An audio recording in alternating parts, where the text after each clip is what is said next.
वीतराग भय क्रोधा मन्मया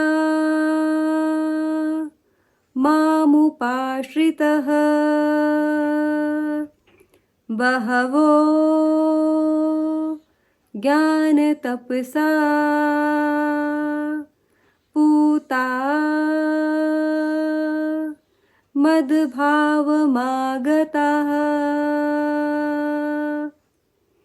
आर्यम आर्यम गुरुदेव श्रीमद् भगवद गीता के चतुर्थ अध्याय ज्ञान योग के इस 10वें श्लोक का भावार्थ समझाने की कृपा करें।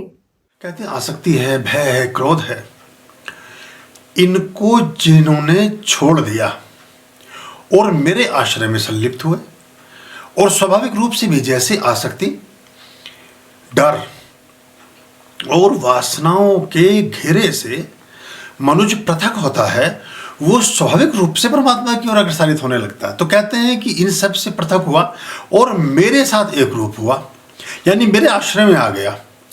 तो इस ज्ञान रूपी तप, फिर उनका जो देखिए ज्ञान को भी तपस्या की संज्ञा दे रहे हैं कि जितनी जानकारी हम लेते हैं इसमें हमें जो श्रुति है, जो श्रावक है, जैन धर्म में श्रावकों को सबसे बड़ा स्थान दिया गया है।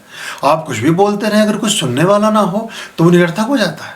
तो कहते हैं कि मेरा भाव लिया, मेरे शरण में भी आया और ज्ञान के तप को तब साध सकता है जब वो ध्यान से मुझे समझे और मेरी बातों को सुने, तो मेरे भाव में समाहित हो जाता है। फिर वो यानी वो परमात्मा को ही उपलब्ध होता है, मेरे ही यानी आत्मा पुनः परमात्मा में विलीन हो जाती है।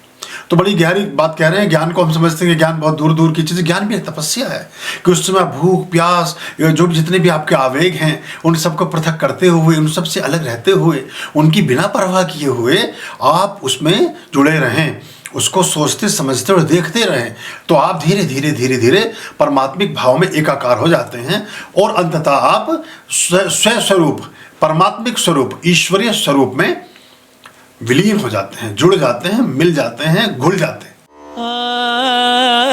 आर्याम अभयाम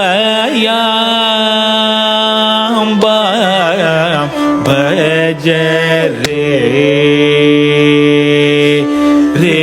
चित संततम